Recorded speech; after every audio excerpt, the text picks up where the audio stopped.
Grow My Cleaning Company teaches owners of cleaning companies just like you how to grow your company, make more money, and finally take charge of your financial future and your life. This podcast is about automating and creating systems that give you time and money freedom so you can grow like crazy without losing control.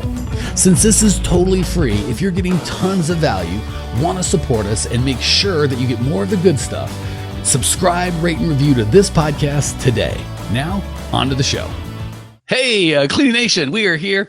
I am so excited to hang out with you guys. This is our first Facebook Live with real, actual live customers, clients, owners of cleaning companies, humans, Alaskans, whatever you want to call them, also known as Kim Miller Johnson, and her hubby, Jason. These guys are super fantastic. And actually, Caitlin and Alonzo were supposed to be first, but they had technical difficulties. So Kim and Jason just absolutely snuck in and stole their thunder. Well played, the both of you. So anyway, they own a company that is, I won't even bust chops about the revenue. You guys, it's an inside joke. You can email them directly about. But anyway, Kim, Jason, say hey to Cleaning Nation. Give us a little intro who you are, and then we'll dive into your very exciting story. Well, obviously, I'm Jason. This is Kim. Not obviously. We could go either way. I was 60-40. As Mike said, we live in Wasilla, Alaska. We've had our cleaning business, Premier Janitorial Services, for almost 7 years. We started back in early 2012. So, we're coming up on 7 years been in business. All right, now we've had the good-looking one speak. We'll have the smart one speak. Kim, what's or is it the opposite? I forget. Anything to add to that, young lady? He's the brains, and I just like to stay behind the scenes. So he mainly works everything, and I just do the extra. Well, if you like to stay behind the scenes, this part is not going to be much fun for you, in that you're literally in front of the camera, i.e. the scene. And don't be fooled. So you see my boring Grow My Cleaning Company background, and they've got the super fun beach background. They're in Alaska and told me it was 10. I'm in Phoenix, and it's, I think, 60, maybe 62. I like the whole, and we're actually going to hang out. If you're listening to this live, our last live event open to the public is happening. We're recording this or broadcasting on Thursday? And they're coming in town Saturday, and we start hanging out Sunday, kind of get everyone in the mansion, and then Monday. So it's, I don't know. We got energy. You guys come and hung out with me in Dallas. So it's going to be a fun reunion. All right. Enough of the boring stuff. Let's talk about you guys. And actually, some of these questions, my favorite parts are the ones I don't know the answer to. Oh, first of all, Bradley, hello. Denise Considine, Christopher? You have too many names. Denise Considine, Christopher, but hello, nevertheless. All right, so some of these I don't know. Like, before we worked together, what wasn't working? I mean, we've been working together for a while, so I kind of know you as you, and I can't remember as you prior to us meeting. So what was not working? What was going wrong? What made you reach out? Give us the before. So, like I said, we started 7 years ago. The business just slowly grew. Started off, I was cleaning, Kim was working full-time, I was going to school full-time. The business grew. You have one team member, we call them team members, but one, then you have 2, 3. Before we knew it, we had 30 some people, and we're like, man, we've got to build a structure behind this, trying to get systems organized. Hiring was becoming a nightmare. That's, I'm sure we'll go into that a little more, but that's probably right now the one thing that I can say has saved me tons of time. I mean, I can't even begin to tell you the process that you teach for the hiring for employees has saved us the most time. But yeah, just doing that, just being systematized. We're still a work in progress as far as following your system. We're still working on some of our website, our landing page for the lead magnets. Some of that stuff is what we're hoping to do this week with you to really get that ramped up and going.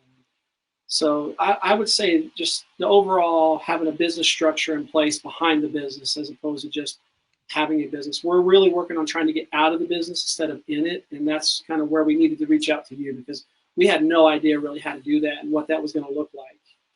Which is crazy because you guys have done pretty well on your own. You said, you say 9 years or 7 years? I've already forgotten. It's been 12 seconds. 7 years, yeah. 7 years. Okay. So you guys, and how many employees did you have when we first started hanging out? 30, lower 30s, 32, 33. Hey, you're in the cleaning business, baby. We don't expect you to ever have an exact amount. Like that's by the minute. We have to timestamp it. If it's 33, that's like at this time right now. It'll change tomorrow. Hopefully upwards. So yeah, 7 years, 33 employees. That's a pretty good start. So it's not like you guys had no systems or were totally lost. Certain things were working for sure, right? Yeah, I mean, yes, they were. Yeah.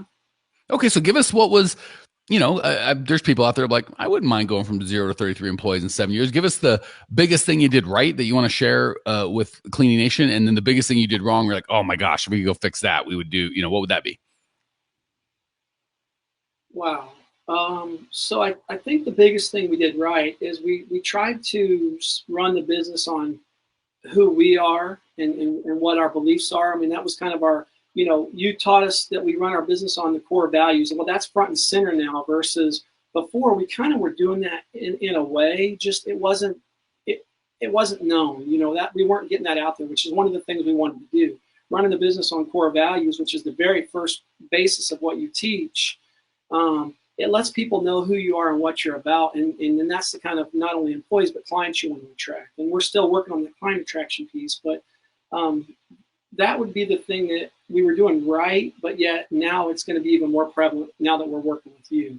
Doing wrong was hiring. We're hiring. We made a lot of poor hiring decisions based on need. When you're all of a sudden you get 3 or 4 new accounts and we weren't overstaffed and you're chasing people and you're cleaning and you want people, and even though they may not have been the best fit, you brought them in anyway. Warm body syndrome. People go, yeah. So that really, we messed up bad there.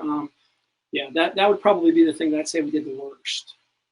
Yeah, and I would definitely agree, at least with the first part of how you guys run your companies with core values. And as much fun as it is to kind of fix big gaping holes that are a mess, it's a lot of fun when you got folks like you that are kind of doing the right things. You just didn't know what it was called or why you were doing it, or you know what I'm saying? Like you guys had most of the pieces right, just not all together. And to be able to, and you're already running it based on values, and just be able to help you, kind of communicate that and then take it to the next level and take away some of the frustration. That is super fun. So I've actually really enjoyed kind of watching what you guys were already doing well, and then kind of putting wind beneath your sails as opposed to, trying to find something totally broken and building it from scratch. So I would agree. You guys, from my humble perspective, getting to work with lots and lots of owners, cleaning companies do a great job with culture. And I think we're probably already attracting a pretty good team. And all we did was kind of put some bumper wheels up. But I think you guys are doing a cool job with that prior. And I'm glad to see you guys kind of flex your muscles with that now. And on the hiring side, yeah, how many are you guys still at 33? Have you grown? No, we have about 40 now. We're about 40. Oh my gosh. See, I should know these things. Now I feel like a big jerk. All right. And do you guys, Kevin Doran says, Kim and Jason are both very hard workers. How does Kevin Doran know? Why should we trust him? Oh, they're laughing. They know Kevin. Yeah, we do know Kevin. Yeah. Good guy. All right, can we take his word? Is that correct? Are you guys very hard workers? We try to be. Yeah, that's a good husband. He looks his wife. I don't know, baby. Kim was giving him a thumbs up. She is. All right. So some people, and I don't know if this was you or not, but some people kind of have the last straw or the one thing where you're like, I can't live like this anymore. That freaking thing, item, person, event was it. I had to do something different. Was that for you, or did you just kind of wander into our universe haphazardly? I would say wander. We were searching. We knew we needed some kind of a systems and structure, and we just kind of been looking. And so through us looking, yeah, we stumbled on, however we got into your funnel. I use the word, I don't know, that might be a word we don't talk about, but somehow we got into your funnel and saw it. And then after talking to you for that hour, we knew with the values that you had and what we had that you could help us get where we want to go. So what was that search and discovery process look like, right? I'm guessing you may have tried other things, looked other places. It's always hard sometimes to know where to go. And I'm sure there's some people listening right now that are like, I want help, but I don't know where the heck to go. And it's scary. It's kind of vulnerable. And it's one of my least favorite. I like when I find what I'm looking for and not the part prior to that. So what else did you try? What was that process like for you? Was it easy? Was it long? No, it was, I think, kind of long. We joined mastermind groups. There's other groups out there that we kind of joined into. We worked with another, I guess, business coach, another Mike. He helped us do some things, and we still work with him. He does some things for us. So as far as systematizing and automating some of our systems. And we may still do some work with him. So just different things. I mean, there was no one perfect thing. Like when we first started our business, I bought a book from a guy that was, how to start a cleaning company. It was a $100 book. I mean, that's literally what we started our business on. It's a $100 manual and some forms that this guy wrote, and a lot of research. So, I mean, and that was early on, but yeah, so just lots of things. And I want to encourage folks out there listening, because I think, again, having dealt with I think I coached one-on-one 70, 75 owners of cleaning companies just last month, and hundreds over last months. And I found a theme of folks that are coachable. The guys and gals that are most successful are the ones that are the most coachable, and then the people that need the most coaching are the least coachable or interested in coaching. So it's not surprising to me at all when you said we started with a $100 book, and for most folks, books are $20. $100 is crazy for a book, but I love that you guys got. And again, I don't know this book. I'm not pimping it, or it could be good, could be bad. Don't care. I'm more into your attitude of, we need help, and we could bump around in the dark, which is painful and expensive and takes a long time, or we could reach out to people that have done this and try and at least get a head start. So I and that's so common on the guys and gals that are successful. That's always their, like, why don't I just pay this guy for his time and his experience as opposed to trying to figure it out on my own? Whereas the guy, and it's funny, those guys are usually smarter and probably better able to figure it out on their own. The people that have no clue or are totally missing it, they have this false sense of, I don't need any help, I got this. And it's like, well, why are you still cleaning 60 hours a week if you're such a genius, And I would never say that in person, but I will rant to my friends Kim and Jason. And hello, Craig from the UK. I don't know what it is with this live thing. Maybe it's the times. We get a ton of people. We get as many people, I think, from over the pond than we do from here in the States. Okay, so how did you bump into us, and what was different, if anything, about, kind of what had happened prior? Wow, I think I don't know if it was Facebook. I don't know where I saw your ad. I want to say maybe Facebook. I filled out, you had a questionnaire, asking some questions, and it all resonated to me. I mean, you understood our pain. I mean, everything that you put out there was like, yep, this guy gets me. He knows me, which obviously anybody that's worked with you knows. I mean, that's what you coach, and you've got to find out what your clients need, which you knew what we needed before we knew what we needed, really. I mean, you spelled it out to me. So I filled out the survey. Christy reached out to me. Something happened. We were supposed to talk once, didn't happen. And I kind of wrote it off, and she called me back. And then, like I said, you and I did we were on the phone for more than an hour. And yeah, we talked. I remember I really connected with you guys. I think we were on the phone for an hour and a half probably. But well, that makes me smile for a lot of reasons. First of all, Christy's our VA, and we actually had her on one of the live things. I think my bride Natalie's listening. If you're listening, Nat, and you can tap in the comments what the link is to that one. So if you guys want to meet Christy, I think Natalie actually introduced her. Put that link in so everyone live can check that out later. Second of all, everyone listening, hey, thank you for the kind words, Jason. And well, I was going to say Kim, but she's not saying anything. So just Jason, thank you for the kind words, and thank you for the kind smile, Kim, which is all I'm getting out of you. But everyone listening, what I would want you guys to learn from that is kind of the buying how you sell, right? That's great that I understand your guys' pain. Obviously, you talk to 400 or so owners of cleaning companies every 3 or 4 months, and that stuff starts happening. But I would reverse engineer it, like Jason said, and go, do I understand my customer's pain, right?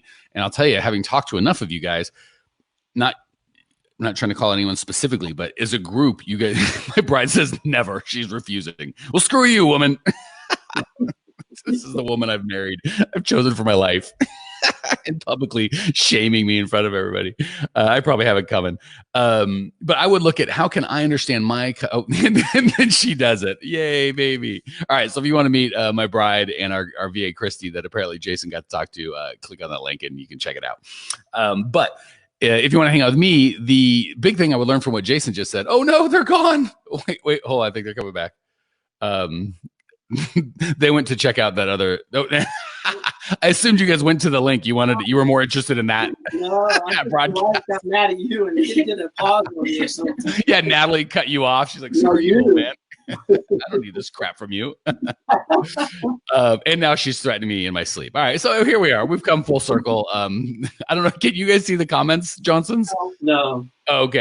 Natalie says, just wait till you fall asleep in all caps. So there's a full, actually, she's probably drunk because it says, just wait till you fall asleep. and then in all caps, and then just wait till you fall asleep. Where Ask she her remembered if to we be. can wait till we're there and we can see what she does to you. We'll all. Yeah. Oh my gosh. You guys will see the. I think overall, when people meet Natalie and I in person, the first thing is they look at her and they look at me and they go, "How much money does this guy have? Good Lord, look at her." Oh no, you guys have met her. You already know. You read my mind, didn't you? Jay's like, yeah, I was thinking that exact thing.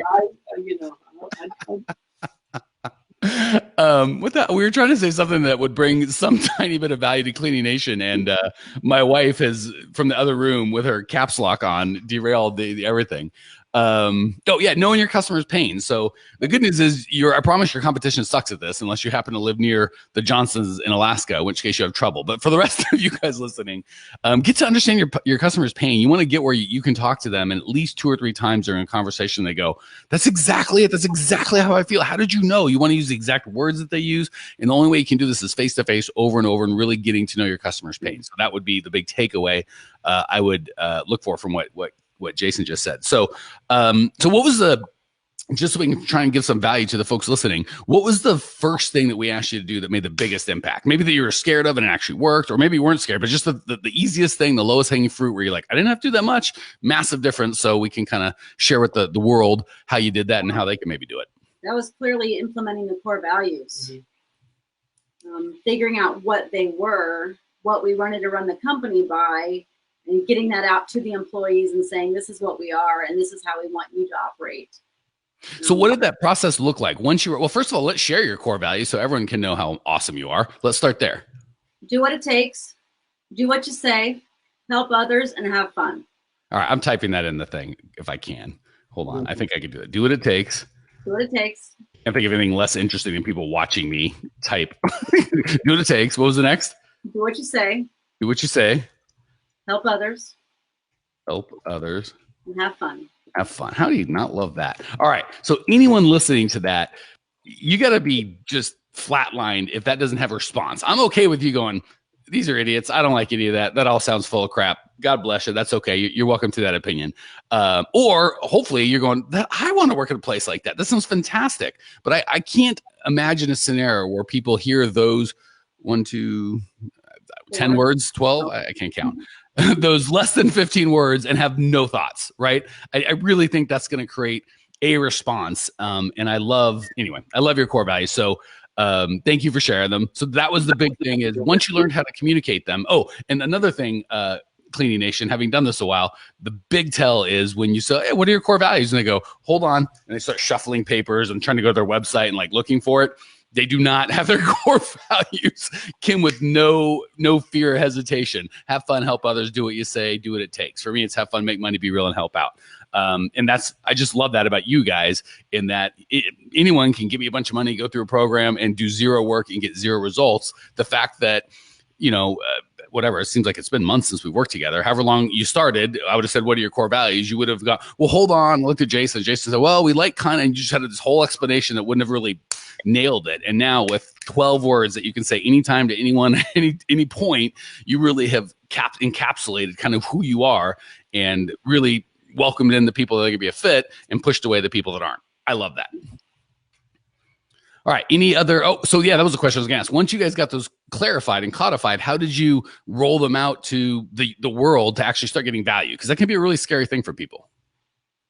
Well, we put a mass email out to all of our all the employees and said, this is kind of what we're about. And if you're on the site, you can't get a hold of us, you can't get a hold of your supervisor. If you can answer yes to all these questions when you're on the site, you're not going to hurt the company. You can just, we might have to fix a few things, but it's not going to hurt the company by doing whatever you need to do. Do what it takes. You said you're going to do it, do it. If you're helping others, great, fantastic. And, you're have fun doing it. So we kind of, let me grab that piece of paper there for me. We've kind of had our tech guy revamp our, we just put our core values around our logo, which we use on different things. So we've kind of revamped with that. But we just kind of have it out there. It's just kind of front and center. So what I hear you saying is you put it on your logo. I'm guessing it's probably on the website. I don't know if I've gotten an email from you lately. If it's in your email signature, that's a great place for it. We're revamping that, so it's probably not the one that's on there right now, but yeah. All right, but it's coming. The big thing I heard that I would immediately, I don't want to say steal, but deploy Cleaning Nation is they went to their, and this is probably the biggest value I got that I love distilling to you guys is folks saying, you to the employees, hey, if you're having fun helping others do what you say and doing what it takes, you have authority. Like that is awesome. Because I think if you guys are like me, and I think you are in this regard, we always want our employees to act like it's their company, to take some ownership and actually make a decision and try and like care for it the way, not just show up and like, hey, you give me money, I clean the toilet, we part ways, that's the end of that. We want them to give two craps and want to be a part of this thing that is really important to us in this community. And without that, if they're always crippled by fear, they're going to do something wrong, they can't do that. And I love that you were able to just kind of release them to say, if you follow these simple rules that you already believe in, you can do what you want, and we're always going to support you. Has that bit you yet? Has anyone done anything crazy within that where you're like, oh, that killed us, or on the flip side, any decisions that have been good that people have been able to make because they've been empowered? I mean, I know it's been used. I can't think of an example right off the top of my head. I mean, I know, especially with some of the staff where, they couldn't get a hold of us or they had to make a decision quick. It's like, hey, I looked at it, I ran it. I knew something needed to be made. I asked myself these questions, and they, the fact that they just thought about it and said, okay, does it fall within these realms and I can do it? I mean, that's a win for me right there. If they're consciously thinking of it and that's how they want to make the decision, I mean, if you can get people just thinking of it, and like Kim said, we already had a lot of the team already in place, and hopefully we did a decent job hiring them before, but now we really look for that. We don't try to make people conform to our values. We want people that have the same values is what we're looking for now more than anything. That's a great point. I want to encourage you, in the relatively short time we've been working together, the fact that you've been able to take a team of 30, 40 people to go from we just do what we want to knowing the core values and actually using them as a decision-making process in just the months. That's huge. That's excellent. Again, I don't mind doing all the work that we do to support this community, but when no one does anything in response, I don't get any value, it makes me crazy. So when I see you guys actually out there doing the work and changing lives, it fires me up. So I want to encourage you, as you look around, that's really something that's unusual in a very good way. Irma says, hey, Mike, should sales pitch be based around core values? That's a big question. I'm going to give you a 30-second answer, and then we're going to move on with Kim and Jason's story. I don't like doing any sales pitches. All the stuff that I do is more attraction than it is pitching, which is pushing. So what I'm probably going to encourage you to do, or not what I'm going to encourage you to do, and what the Clean Profit Method teaches you to do, is to put things out that are attractive. First of all, if you understand your customer's pain, like Jason was talking about, you can put things out that are attractive to them, to the right people, right? So I don't ever do, hey, if you're looking for, are you spending too much money on your cleaning coach? Call me. I'll cut his price in half. Like, you'll never hear me say that, because that's just going to attract a bunch of knuckleheads that don't want results. I don't know what they want, but they're not for me. So, I don't like pitching anybody anything. We want to create value in their lives before we ask for any money, in such a way that when we help them understand their pain and get in touch with it, and then we want someone to help them solve that pain, they come to you for help, and then you help them. That said, I try to be and coach you to be so loud and proud and just living your core values so vibrantly. They're not going to come to you for a sales pitch or for help if, again, we're about having fun, making money, being real, and helping out. And I'm sure there's a large subset of people out there like, have fun at work. That sounds ridiculous. Make money. You can't tell people you're making money. That's rude. Like, how dare you tell me you want my money? They're never going to call me. That's fine. I'm never going to pitch them anything. And the people that do connect with my core values, they're going to come to me and ask for help. And I'm actually absolutely going to help them. And that help is absolutely going to be based on my core values. So certainly we want to qualify the people that we work with, either giving money, i.e. employees, or taking money, i.e. customers. We want that core value match. But I don't base a sales pitch. I base my sales pitch around, if I was going to use a pitch, around my customers' pain and needs. I really try to make sure I'm offering something that solves that pain first and foremost. And I do it in a way that doesn't violate my core values. So hopefully it answers your question. All right, back to, actually, screw this. Enough of me talking. I'm going to let you guys go. Kim and Jason, should the sales pitch be based around core values? Go. You guys coach. I'm going to go take a nap. No, I mean, I would have, just like you don't want to pitch something because you don't just want anybody. You want somebody to come to you because you understand them and they feel your pain. You know what they want.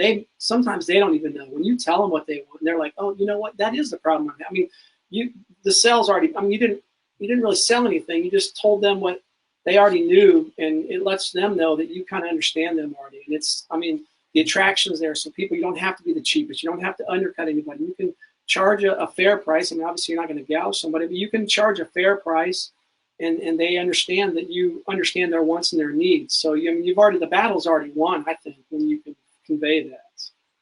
Well said. I'm done working and teaching like a chump. I'm just going to throw all the questions to Jason. Let him get at it. All right. So I want to make sure we give as much value as possible to the everyone here that's assembled or that's listening to this on the podcast or the watching the video. So what's the biggest result, the most amazing result you've got, and how did you get it? So maybe other folks can be encouraged that they can maybe get some of the same results you did. It's got to be hiring right now. Right now, with where we are, time saved with hiring is just beyond. Yeah, give me before. What did it look like beforehand, and what does it look like now? You tell them. Yeah, before, so we would put an ad out there, get applicants, kind of assemble them, wait till we had enough. We didn't have an office then, even when we had an office. But let's back before the office, we would get 8 to 10 people, set up interviews for the day, go sit in a coffee shop all day, do one-on-one interviews, and 25%, or the library someplace, 25% show up. That didn't change. Not on the applications, 25 still about the average. But so I would spend a whole day, literally 8 to 10 hours in a coffee shop or the library, waste a day and interview 2 to 4 people, and then maybe get one out of there. So I would spend a whole day, not counting the time doing the ads, running through them, and trying to set them all up. So, I mean, literally probably 2 days for one person, whereas now we just have a continuous ad running. We do group interviews. The funnel's not quite there, but it's going to be automated where we put the ad out there, they respond, it emails them back, it sets up, they show up, we do a group interview, then we do the one-on-one interview, and then we do a working interview. So we've, all along that process, we've I don't want to say we've got an out, but you're not obligated, and we literally spend 2 hours a week, maybe a week, and we have constant, I mean, we're overstaffed right now. We have more people, quality people, than we do jobs. So we're waiting to hear back on 2 bids right now. We get them, who cares? We've got people waiting. We want, it's not like, oh, we get this, what are we going to do now? Well, we're going to be cleaning it, so we can hire somebody, and that can be 3 or 4 weeks. It's a constant pool of good quality candidates coming in. So that's just, it's been a lifesaver.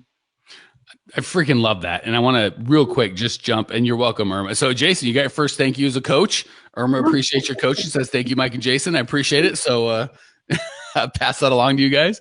So the big thing I caught on that was that you didn't say, but I'm sure you lived, and I want other people that are feeling that same thing to know that you guys went through it, is because, again, I've done both, right? Just so you guys don't think I came out of the womb with these perfect. I didn't. I just made a bunch of mistakes really fast and then try to help you guys make better mistakes for, that cost you less money. But I absolutely did that.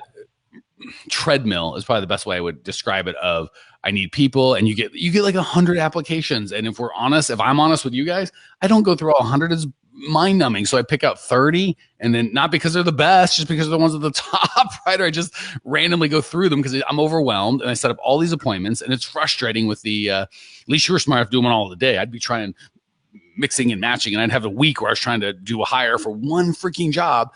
And then, so the similar frustrations with you, but the one thing I want to point out is, for me, the unintended consequence was, as soon as I hired someone, even if I was like just barely staffed, I wasn't overstaffed, I didn't have quite enough people, it was so painful. As soon as I was like the minimum staff I needed, I was done with that because I just did not want to hire anymore. And then it was always a little understaffed, and always hired too late because I put it off because it's so miserable. So now I love that you guys got in front of it, right? And you're like, this new job starts, our hiring, we don't have to ramp up the whole flywheel and waste 2 days. And there's none of that fear. It's like, yeah, we do exactly the same 2-hour thing we do every week. And if they take it, great. Is that just me, or did you guys have that same frustration of when you didn't have to hire, absolutely necessity, you just threw it under the rug because you did not want to deal with it? I hated it. I didn't want to do it. It was one of the worst things I did. Now it's just part of the week. I mean, we spend a couple hours a week, on this day we have group interviews, and how that goes, we possibly have we have time set for the next day for the one-on-ones. If somebody makes it through and we have one-on-ones, great. If not,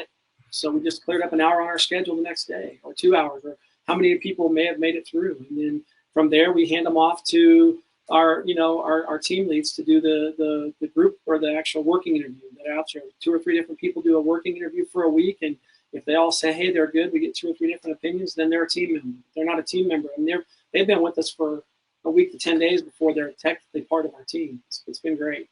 I just love, and it's fun to be able to kind of dive deep into this because usually it's coaching, right? So I'm just telling you what to do. It's nice to take a break and be like, let's talk about what you've done. Let me, I'm always looking about what's next. It's fun to kind of take a rearview mirror and just hear all the good stuff. And everyone listening, I want to encourage, we certainly love helping owners of cleaning companies, but I got to put 100% of the spotlight on these guys and gals because our systems are great. And many people could see them and not do the work and get zero results. You get a Kim and a Jason, they're coachable and they're resourceful and they're fully committed and they're just all in. It's magic. It's just magic. So I just really, folks out there that want to really grow this kind of attitude of coachability and like, we looked at it, we did it, we've done the work. It was hard. And we're not, maybe not sharing some of the scary parts of it where I know it's scary and we don't have time to get into all that, but go ahead if you have something. Oh no, the scary it was. I mean, it may have sounded easy, but it was, doing all this. I mean, the group interviews, I've never done them. I don't think I've ever even been part of one. So that was all new, and it's still, we're still fine tuning. We've only been doing this for a couple of months. I mean, we've only been, I say only 3 months. I think we've been working with you. Crazy. From the day we first talked to today. So the amount of strides we've come, and we still got a long way to go. Don't get me wrong. But just in this one area, the amount of time we've saved. I mean, it's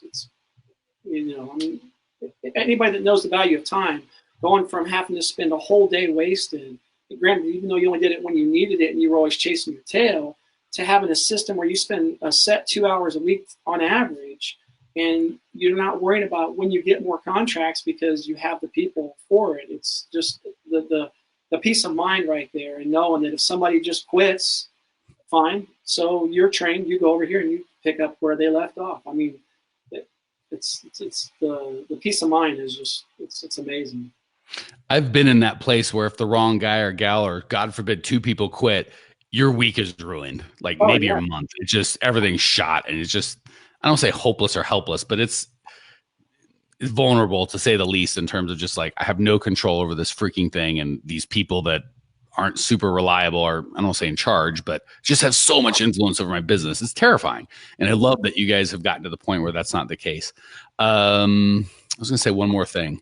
What was it? Because we were at the ISS. Oh, yeah. My last memory of seeing these guys in person, and we're going to see in like 48 hours, was at the ISSA. And we have a bunch of people. We rented this fancy suite so we could kind of host Cleaning Nation, have some fun.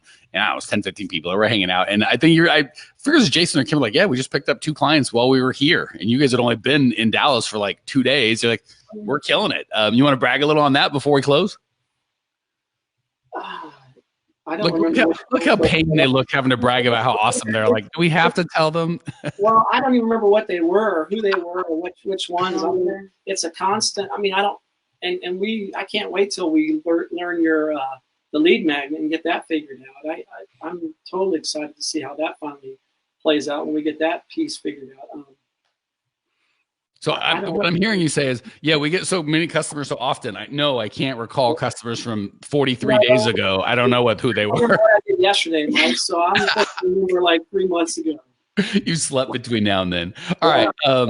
Zeba says hello and she wants to build her business. That's awesome. You are in the right place, Zeba. For everyone on the thing that wants help and wants to be amazing like Kim and Jason, there's a couple options you got. First, if you go to growmycleaningcompany.com, you can subscribe to the podcast. We've got hundreds and hundreds. I think we're almost at 400. Maybe Natalie will tell me what episode we're on, what this is, but it's well into the 300s. Tons of free resources there. There's a free on-demand masterclass on the overview of how to grow a cleaning company. That's amazing.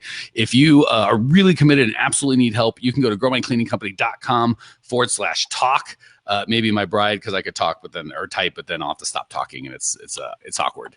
So if you want to type that in, growmycleaningcompany.com/talk, Zeba, you can go there. You can apply to get a time with me where we will take a look at what's going on in your business, what's working, what's not working, where you want to go, why that's important to you, and I will help you come up with a plan to get there. If something I think I can help you do, I can absolutely tell you what that would look like, and you can be cool like Kim and Jason. If not, that's okay. We'll still try and come up with a plan. Either way, love talking to you guys. Cleaning Nation, growmycleaningcompany.com/talk.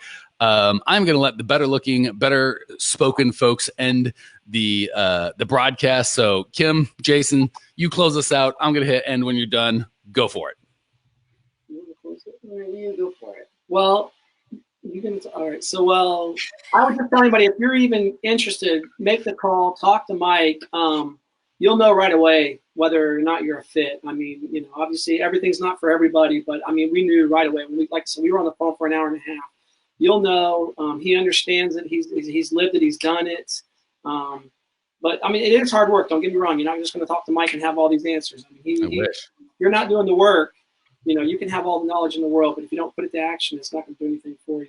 And we look forward to seeing you next week and learning even more and getting the next chapter. And we've got hopefully a couple things that we really want to work on. We can get those ramped up and keep growing with you.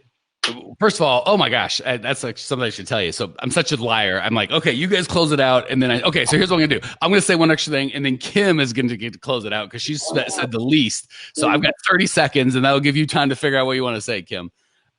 Two things. One, I cannot wait. Part of what we do at these live events is we are going to create a ton of content for you guys. That's going to be awesome. So I can't wait for that. Two, our next Facebook Live is going to be at the event. So I know I've kind of been a surprise. So we're going to, all of us, and it's just going to be like this, but I think we've got 15 or 16 people going to be there. We're just going to, remember what we did at the ISSA? We're going to do it live.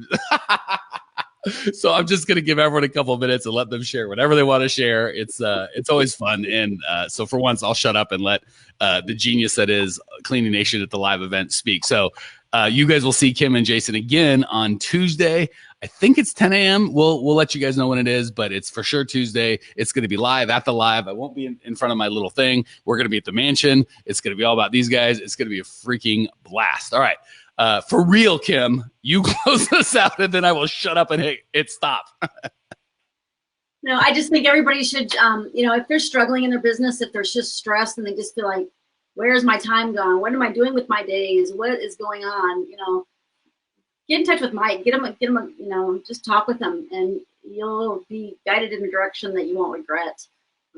It's made leaps and bounds for us that we couldn't even imagine, and we thought we were doing a decent job at running a business. Somehow we were just winging it all along. So we've winged it, and we're still semi-winging it, but with a little bit of structure coming up from underneath. So.